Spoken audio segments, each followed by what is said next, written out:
entry point into multi-party politics in the country. And here now to reflect on that very day is Siaya Senator James Orengo, who was very much a part of the Saba. Thank you so much for joining us. Thank you. For taking time to come. Thank you. We've seen the dramatic pictures, not just of you, but of your colleagues as well on that day. I want you to take us back to that day. What was going through your mind when you were being harassed and manhandled, really, by the authorities then? Let me tell you, a lot of the dramatic pictures you're seeing are not the Saba pictures. A lot of those pictures took place a year later, on the 14th of November, when there was a big rally when we said we were going to for that rally with or without alliances. On Saba Day, you know, it was a time when the leadership in the opposition was not quite free and confident in going out there. And we went to Kamkunji from all sorts of directions, not together like we went on the 14th of November 1991. But I tell you, to get near Kamkunji was extremely difficult. Yeah. There was a lot of violence. Yeah, there are some of the images yes, on the screen. Yes, right, yes. continue. There was a lot of violence on the day. There's a lot of violence on the streets, a lot of tear gas. People died along the streets. And the police at that time were forced unto themselves. They had the protection of the government of the day. So there you are, being manhandled on the screen. Yes. Yeah. This is another day when, on that particular day, Wangari had called for a rally that was supposed to begin at Uhuru Park, and we were going to go to Karura Forest. So in order to make sure that we didn't get to Karura Forest, the police came and arrested me at Uhuru Park.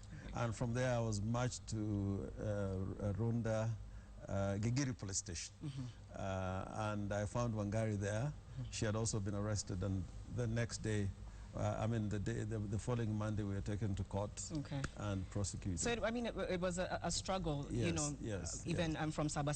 Yes. The things you were clamoring for on that day, has the dream been realized, would you say? Let me tell you, we had very specific agenda. It was not about having a new constitutional dispensation, because we thought that the government of the day at that time didn't have the wherewithal and the ideological kind of commitment to give Kenyans the kind of constitution that we wanted. So the agenda was to have a multi-party system in Kenya.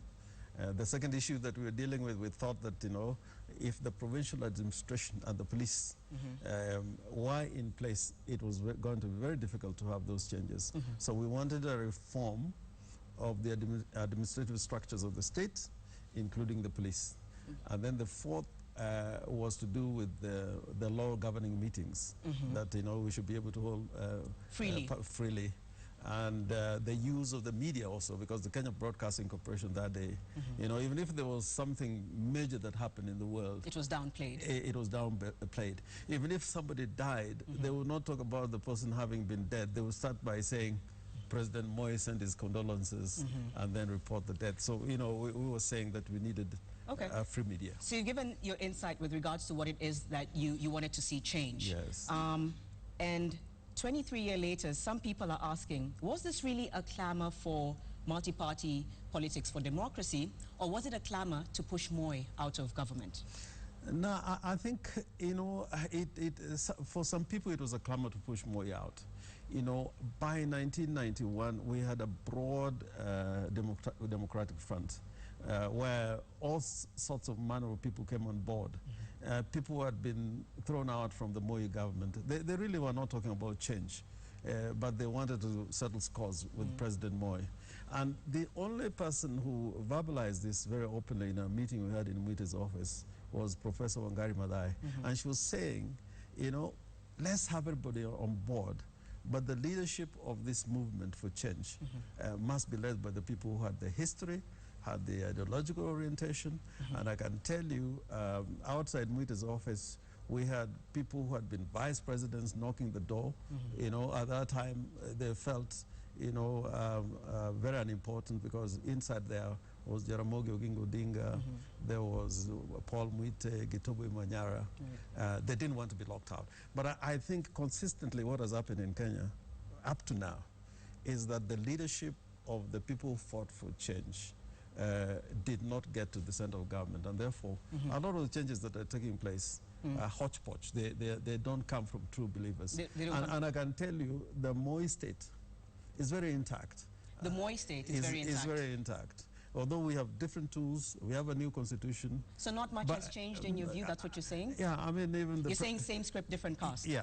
I mean, seeing even President Uhuru going to have private discussions with Moi yesterday, you know, that is a big message. Yeah. That really, you know, what I was trying to do in 1990, when Moi went on retirement in 2002, it has finally come to pass. Okay, I have a question, and I just want to put you on the spot a little bit, Senator.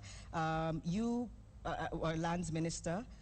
Some people argue that you weren't as reformative enough. We didn't see vast changes within the land ministry that perhaps people expected for you, being the passionate man that we saw on Saba.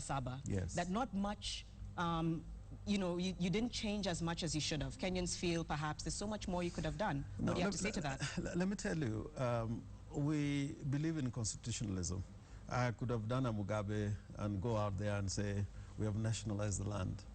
We have dispossessed those who grabbed land. And you know, there are instances where we took back state land, which had gone to, you know, people who are land grabbers, basically. But still, even the courts did not quite agree.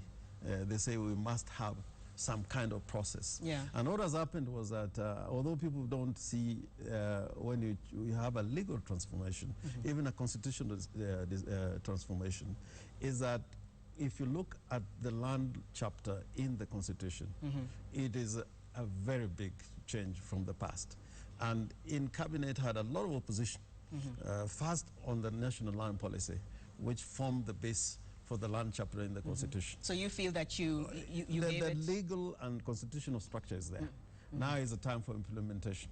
And the last, you know, piece of land legislation that we had was towards the end of February this year. Right. Yeah, because there are a lot of people who are opposed to it. Okay. We can obviously always talk about the land issue, and people will always have questions. I want to go back a little bit to Saba. Yes. It's very low-key. You don't really get the sense that it's celebrated or marked in a way that is perhaps relatable to a majority of Kenyans. Perhaps people like me who were very young at the time, or others who were born thereafter. Do you think the spirit of Saba Day is still present in Kenya? I think it's still present when people, you can feel the frustration, and people are feeling like we got to go back to the basics. You know, the Kenyan people, our tradition is that we always come up, or even when we are down, and people should not write us off.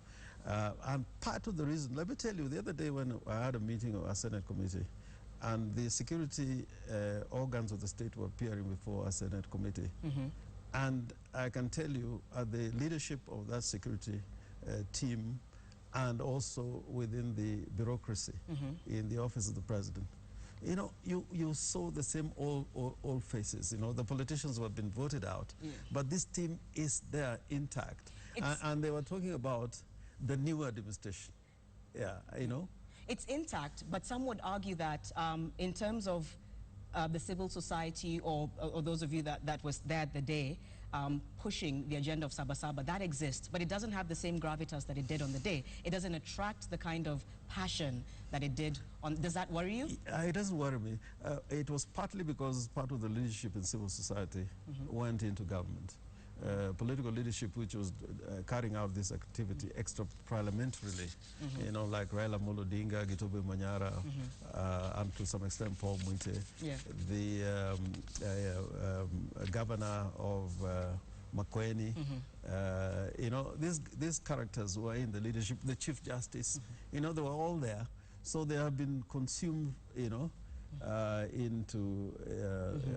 by the state, as it were. Some have gone back to where they were. So I still believe that spirit is still there. I want to wind up by asking you, would you have done anything different? I would have done it very differently. The only thing that I've done differently, I would have advocated that the leadership of the reform movement must not only remain in charge, but when there's going to be a change, like it happened in the year 2002.